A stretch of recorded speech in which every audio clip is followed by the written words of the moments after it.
¿Quién era Guillem Nicolau? Guillem Nicolau solo sabemos que fue clérigo en Maella y estuvo al servicio de la corona de Aragón, de los reyes de la corona. Fue capellán de diversas reinas y de los reyes. Trabajó para ellos como escribano y consejero religioso de alguna manera, y por el cargo del rey tradujo crónicas del catalán al latín y del latín al catalán.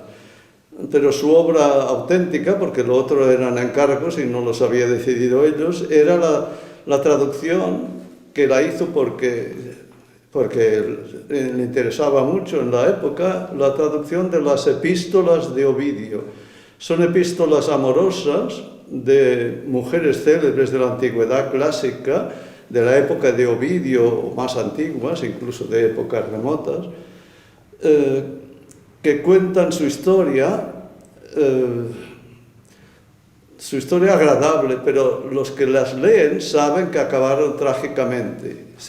En latín se llaman heroidas, es decir, que son heroínas, mujeres en este caso, que cuentan su historia amable, pero que el lector sabe que acaban trágicamente.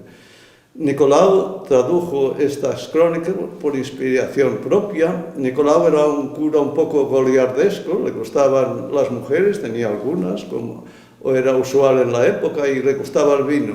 En una visita pastoral que hizo el obispo en Maella, él estaba ausente y los otros curas le atacaron porque en principio era un clérigo absentista, debía aparecer de vez en cuando, y por eso lo presentaron de esta manera, como un cura disoluto. No lo sé, pero eso es lo único que se sabe. Por otra parte, como tenía contactos con los reyes, recibía encargos, está muy bien documentado.